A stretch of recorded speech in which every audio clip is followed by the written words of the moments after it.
Merci, bonjour à tous. Alors nous vivons deux révolutions, la révolution du développement durable, la révolution du numérique. On a tendance à les affronter parfois, il nous semble que c'est une erreur. Pour nous, la révolution du numérique doit servir de catalyseur à la révolution du développement durable.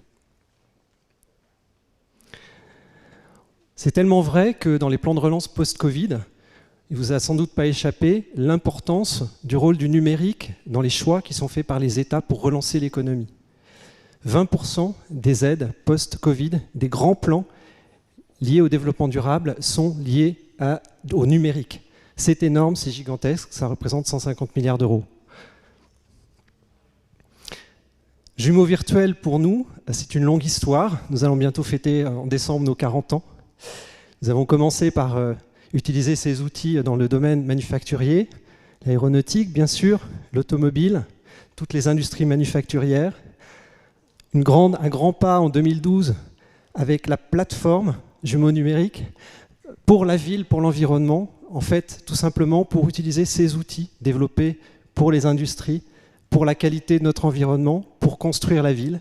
Et puis plus récemment, le Virtual Twin consacré à la santé et à l'humain.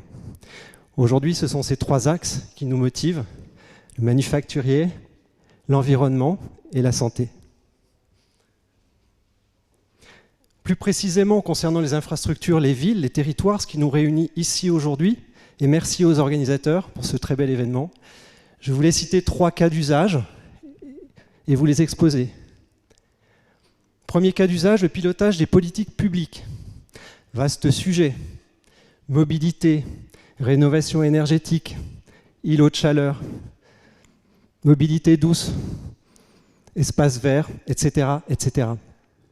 La particularité du jumeau virtuel, c'est que nous associons des données techniques, et très techniques, finalement avec des données sociales, et ce de façon collaborative. Vous avez ici l'illustration d'un écoquartier pour lequel le jumeau virtuel trouve toute sa place, parce qu'il interagit, il permet aux gens de travailler ensemble. Et c'est un élément extrêmement important, la collaboration, sur lequel je me permettrai de revenir un tout petit peu plus tard dans mon exposé. Deuxième cas d'usage, la gestion des projets d'aménagement. Le thème aujourd'hui, c'est infrastructure. Alors ici, vous voyez la gare de Rennes, qui est une très belle réalisation. On pourrait parler aménagement portuaire, aéroportuaire, etc. Un aménagement d'une infrastructure d'une telle importance, c'est important d'utiliser le jumeau virtuel dès la conception et dans la réalisation. Ce sont des infrastructures qui auront une durée de vie très longue.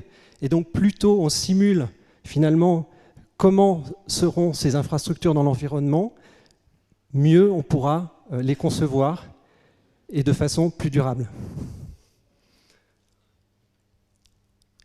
Dernière application, gestion de crise. Alors évidemment, aujourd'hui, la nature, parfois, nous joue des tours. Le jumeau virtuel sert aussi à simuler des situations de crise dans nos territoires. Et c'est très utile, par exemple, quand on envisage la conception d'un nouveau quartier, de savoir finalement, en fonction de telle ou telle hypothèse climatique, qu'est-ce que ça va devenir dans 5 ans, 10 ans, 30 ans, et comment anticiper ces crises.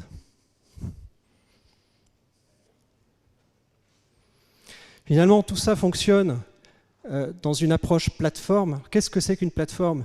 Alors, une plateforme, c'est tout simplement un outil qui permet dans un premier temps de comprendre ce qui se passe, analyser la donnée. L'analyse de la donnée, c'est la compréhension de la situation dans vos territoires. C'est absolument essentiel. Vous avez dans les villes, les territoires, une richesse parfois mal connue, la data, les données. Elle est parfois de qualité, parfois incomplète. Et en fait, cette donnée vous permet, grâce aux jumeaux virtuels, de faire des simulations et donc d'anticiper des décisions en connaissance de cause.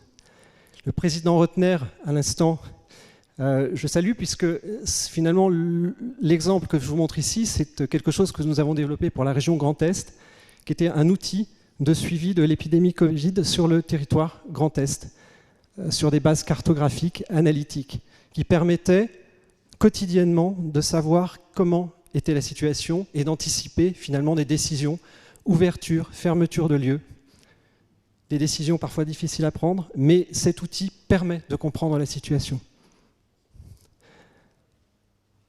Deuxième intérêt, la création du jumeau virtuel bâtimentaire, la ville. Vous avez ici une illustration de ce que nos outils permettent de faire. Alors évidemment, là on est dans du BIM, on peut rentrer très en détail dans des bâtiments, mais vous imaginez la richesse de ces outils pour finalement déployer une politique de transport, de mobilité sur un territoire par exemple, ou la gestion des espaces verts, le traitement des îlots de chaleur, qui est un thème extrêmement important aujourd'hui dans nos villes. Et finalement, tous ces outils vous permettent de visualiser, avec beaucoup d'économies de moyens, des situations, de les comprendre et de prendre des décisions en connaissance de cause. La simulation. La simulation dans les bâtiments. Ceci est la Philharmonie de Paris. Certains d'entre vous la fréquentent, j'espère, peut-être. C'est un outil qui a été développé pour rendre visible l'invisible, les flux d'air. Et ces simulations permettent finalement d'adapter l'outil et l'aération, la ventilation, de façon à limiter au maximum les risques de propagation. Cet outil a été développé pour la Philharmonie de Paris. Il intéresse beaucoup de salles de spectacle, de lieux de vie politique, des assemblées, également des hôpitaux. Et c'est un des outils jumeaux virtuels aujourd'hui que nous proposons et qui est extrêmement utile. Finalement, l'essentiel autour de cette plateforme, c'est la collaboration. Sinon, tout n'est que technique. Et ce qui caractérise notre plateforme 3D Experience, c'est son aspect collaboratif. À chaque fois que nous étudions un cas sur une ville, un territoire, un projet d'infrastructure, il y a toujours de l'existant. Je vous le disais, données incomplètes, de qualité parfois inégale, des outils déjà très utiles, très développés, et finalement nous venons compléter avec la plateforme de façon collaborative et faire fonctionner ensemble tous ces différents services. Imaginez au sein d'un territoire des directions, des administrations, le pilotage politique, on fait travailler les gens ensemble, on casse les silos, on permet aussi aux administrations, aux territoires de travailler avec leurs partenaires en leur donnant des accès à la plateforme. Et cet aspect collaboratif finalement fait que nous proposons un véritable outil de transformation et au service du développement durable. Merci.